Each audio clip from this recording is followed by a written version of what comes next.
దేవుడు నిన్ను ఆశీర్వదిస్తారు. దేవుడు నీ ప్రార్థనకి ఖచ్చితంగా జవాబునిస్తారు.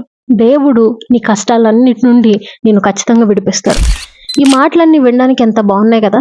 ఇలాంటి మాటలున్న వీడియోల్ని మనం ఖచ్చితంగా చూస్తాం. కానీ దేవుడు నిన్ను గద్దిస్తున్నారు. దేవుడు నీ పాపం నుండి నిన్ను బయటికి రమ్మంటున్నారు. దేవుని వాక్యం నిన్ను ఇలా జీవించమని చెప్తుంది అని చెప్తున్న వీడియోల్ని మాత్రం మనం చూడడానికి ఏమాత్రం ఇష్టపడం. దేవుడు మనల్ని ఆశీర్వదించకుండా మానరు. దేవుడు మన అవసరాలని తీర్చకుండా కూడా ఆయన విడిచిపెట్టరు. దేవుడు మన కష్ట సుఖాల్లో మనతోనే ఉండే దేవుడు. దేవుడు ఖచ్చితంగా మన ప్రార్థనని ఆలకించి ఆయన చిత్తానుసారంగా జవాబునిచ్చే దేవుడు.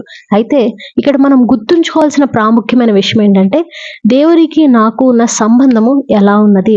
దేవునికి నేను విరోధంగా జీవిస్తున్నానా? దేవునికి నాకు అడ్డుగా నా పాపం ఏమన్నా ఉన్నదా? ఈ విషయాల్ని మనం ఆలోచించకుండా ఈ జీవిత కాలం మట్టుకే మనం ప్రభువునందు నిరీక్షించిన వారమైతే మనుషులందరికంటే దౌర్భాగ్యం అవుతామని దేవుని వాక్యంలో ఉన్నది మనం మర్చిపోకూడదు. యేసుప్రభు వారు ఈ లోకంలో బ్రతికి ఉన్నంత కాలం కూడా ఆయన చెప్తున్న మాటలు, ఆయన బోధిస్తున్న విషయాల మీద దృష్టి పెట్టకుండా చాలా మంది ఆయన్ని శోధిస్తూ సూచక్రియలు అద్భుతాలు చేయమని ఆయన వెంటపడిన సందర్భాలు ఎన్నో. అలాంటి వారికి యేసుప్రభు వారు సమాధానం ఇస్తూ చాలా ఘాటైన మాటలు వాడడం కూడా మనం చూస్తాం. వ్యభిచారులైన చెడ్డతరము వారు సూచక్రియలు అడుగుతున్నారు అని మత్తయి సువార్త 16వ అధ్యాయము 4వ వచనంలో యేసుప్రభు వారు వాడడం, ఆ మాటని మనం అక్కడ చూడొచ్చు.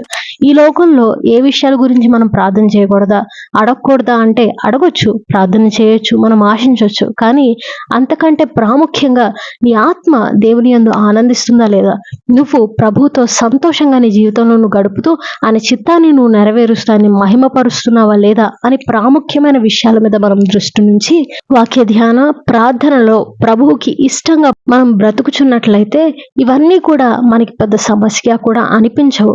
కాబట్టి మన జీవితాన్ని ముందు వాక్యానుసారంగా సెట్ రైట్ చేసుకుందాం. దేవునికి ఇష్టంగా ముందు మనం బ్రతుకుదాం. అప్పుడు ఈ కష్టాలు అసలు కష్టాలనే ముందు అనిపించవు. ఒకవేళ అధికమైన శ్రమలు నీకు కలిగినా వాటి నుండి తప్పించుకోగలిగే మార్గాన్ని కూడా దేవుడే చూపిస్తాడని ఆయన వాక్యంలో చాలా స్పష్టంగా చెప్పబడింది. God bless you.